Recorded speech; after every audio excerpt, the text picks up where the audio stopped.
Hello, welcome to the channel and thanks for joining me. Super excited today because this is a JVC RC-838, possibly my favourite ever boombox. I just love these for a million reasons. This particular one is in excellent condition and it works. However, got a couple of things I want to sort on it, so I thought I'd just quickly do that today. Notably, one of the aerials is aftermarket. I guess the original one was broken at some point, and whoever replaced one of the aerials has not matched it terribly well, so I'm going to put a new one on there to match the original. I'll probably actually find an original one from another unit somewhere, so I'll get that on. Also, the radio works, but the balance is a little bit iffy on it because the switches are a little bit dirty, so I'm going to clean all the different switches inside.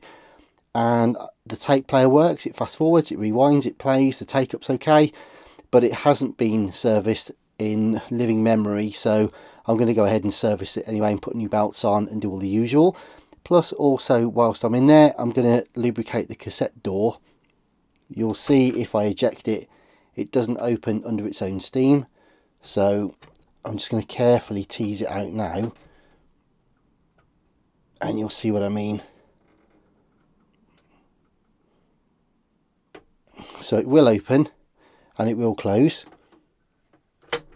and it does play once the tape is in there, but obviously that's not going to be any good from a day-to-day basis. This is a personal one for me, so you know I want to be using it and I can't be trying to struggle with it like that every time I want to change a tape.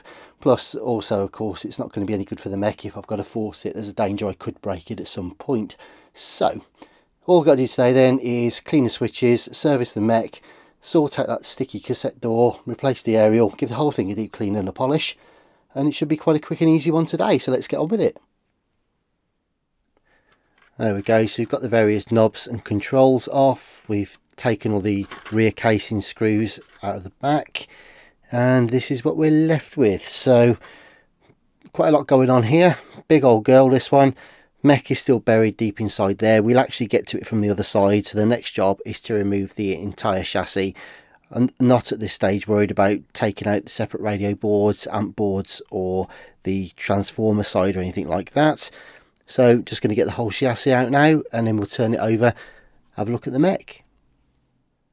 Okay, so the chassis is out. You can see the big old woofers here and the tweeters. Also you've got the cassette door just working away there as well. So I'm just going to give this a bit of a clean out, give it a timely little polish of the inside of the tuner window, because of course that doesn't get done very often. So while we're in here we'll do that, and yeah, nice one. So just a couple of short minutes later, we've got rid of any dust that was in here.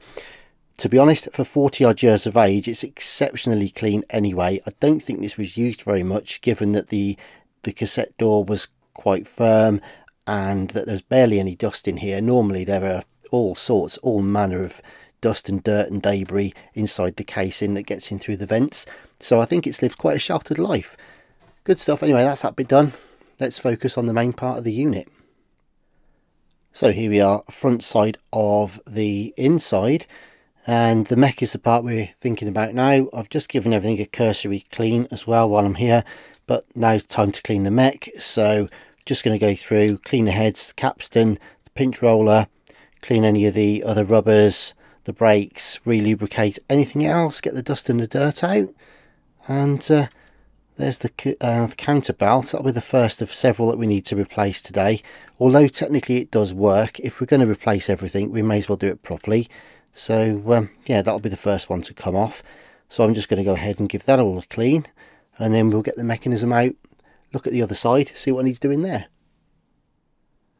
Okay, that's everything this side cleaned. Clean the heads, the capstan, the pinch roller, which is still quite nice and supple, I've got to say, and it was pulling through before anyway, so I know that's going to work all right and doesn't need to be replaced.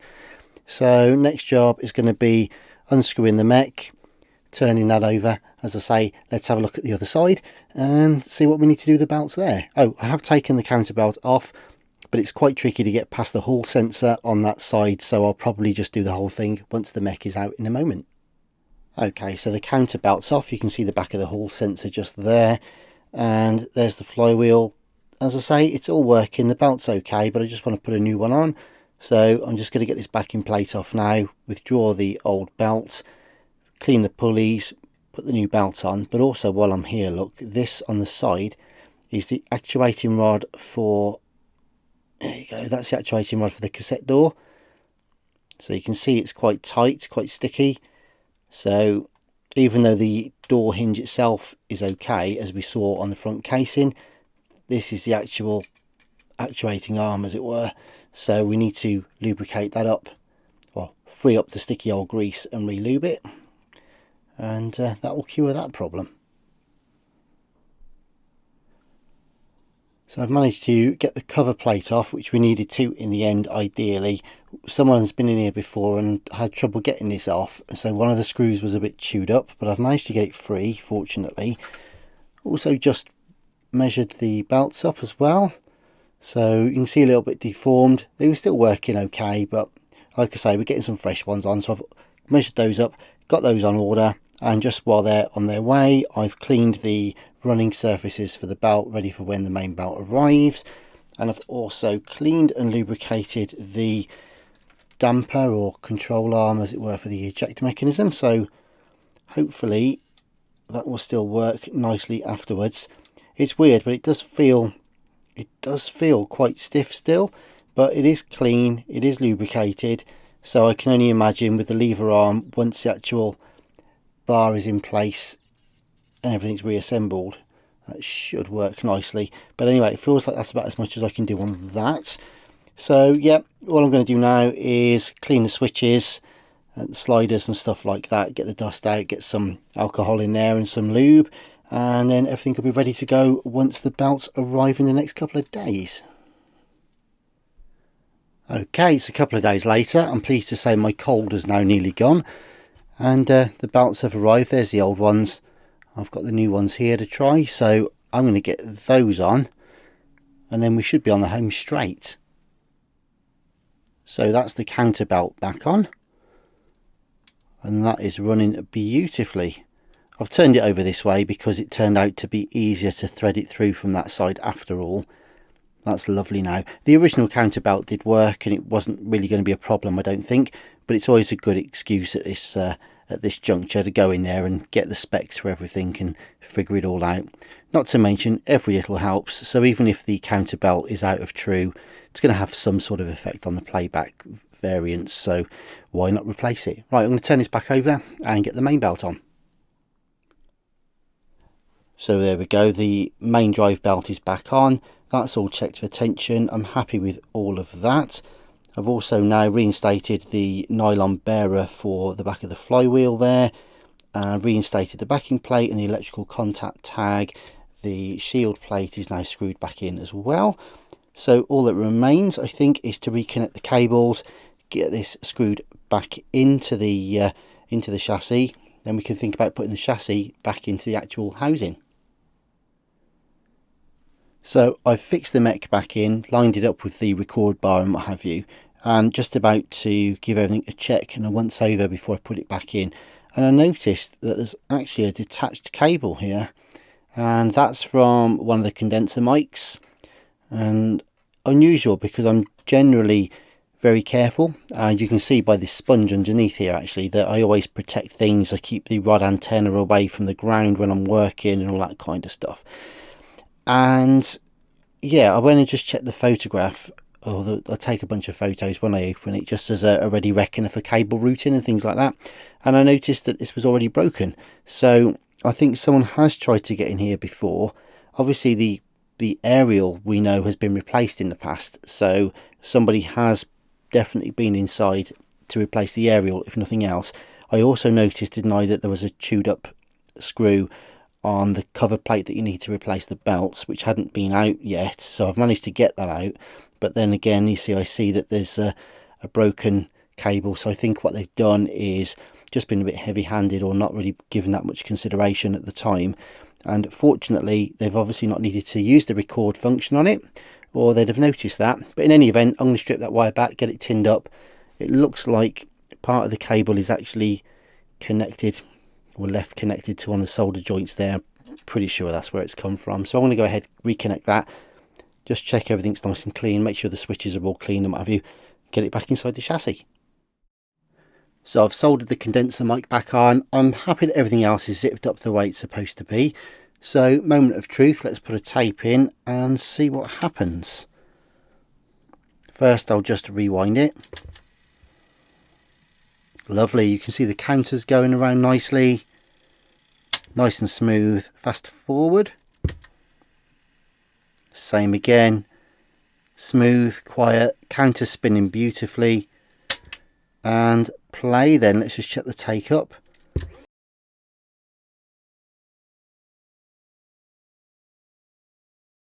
Nice. Well, I can't play you too much for content match reasons, but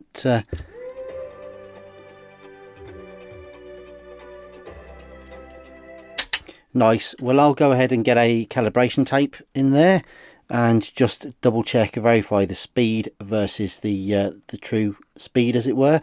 And obviously you've got to do that this side of the things, because once you put this back in, it's a common well, I guess problem you could call it with pretty much all radio cassettes, is whilst you can often get in and adjust the heads from the front, but potentially at least, with most machines you can't actually adjust the motor speed without taking the whole thing out. So you've got to do it at this stage, which is why I've hooked it up here. You can just see part of the casing. I've had to reattach it to the speakers so that I can hear what's going on. Anyway, dead pleased with that. Everything seems to be working nicely. So one final wipe down, get it back in the chassis, and yeah, then we've got to think about replacing this aerial. Okay, all of the chassis back in. I've buttoned it all up and everything's pretty good to go. Incidentally, I've been using auxiliary power connected to the battery terminals, so another bonus of this is that we know it's going to work fine off batteries if it needs to.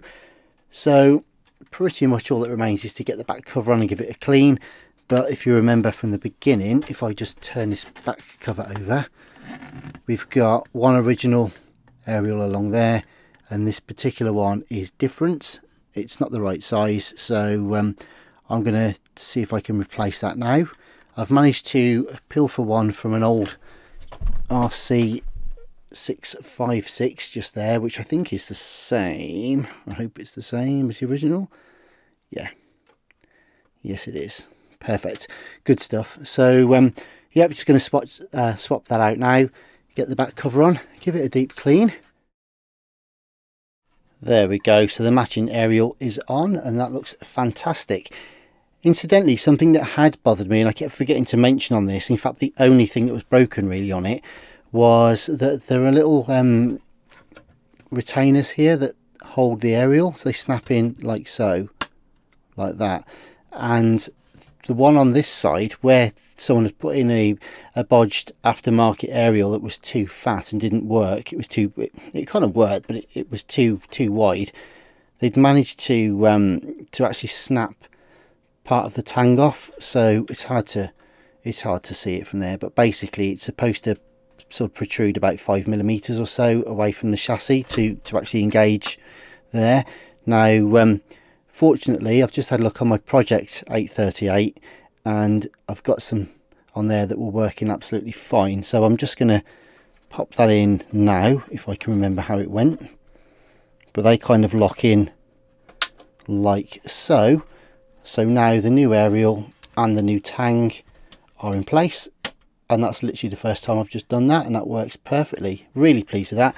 So that was the only thing that was actually broken, and it is only a few millimeters of plain black plastic, and you don't need it really to stay, you know, to retain it. It's just because it will help it make it look, you know, almost as good as new. And then what I'll do is probably find a little flat piece of plastic and just extend that slightly on the project one, so it'll still be okay, but won't be perfect, whereas the this clean one that we're working on today will be really nice and look all the better just for that tiny little detail. So here it is then, the JVC RC-838, the mighty 838, one of my all-time favourite boomboxes, and I'm thrilled to have had the chance to have got inside one of these today. Needed a few little jobs doing, it wasn't perfect. It was in really nice condition overall. It has had a deep clean and a polish, which it desperately needed, but it wasn't without its problems. One of the aerials had been replaced in the past, and it wasn't a very good replacement either. It was too big, So somebody managed to snap the mounting point for one of those. So I've managed to find a genuine matching original unit, and also for my donor unit I've also put the little clip back in there, so everything is exactly as it should be. No cracks, no splits, no missing parts or anything like that. The switches have all been cleaned. I noticed that whoever had been in here before, probably to change the belts or look at the sticky eject mechanism, had managed to chew up a screw in there, so I've managed to sort that out. And also they'd taken apart the condenser microphone wiring by accident as well, so I've resoldered that back on.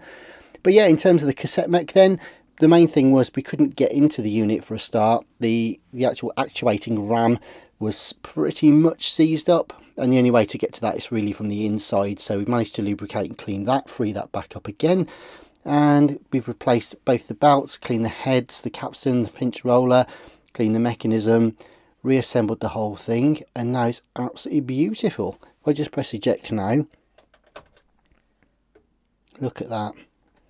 That mechanism is perfect. Before, I used to have to pull on it really gently just to get the thing open, as you may remember from the introduction. Let's just play a little bit of something for you then.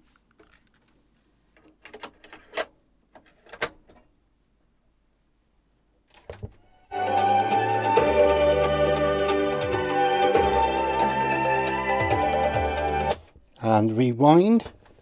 You can see the counter going nicely there, and also fast forward and play again.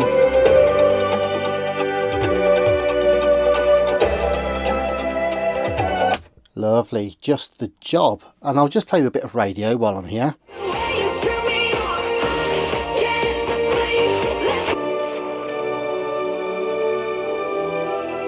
Place in the London Marathon ballot today.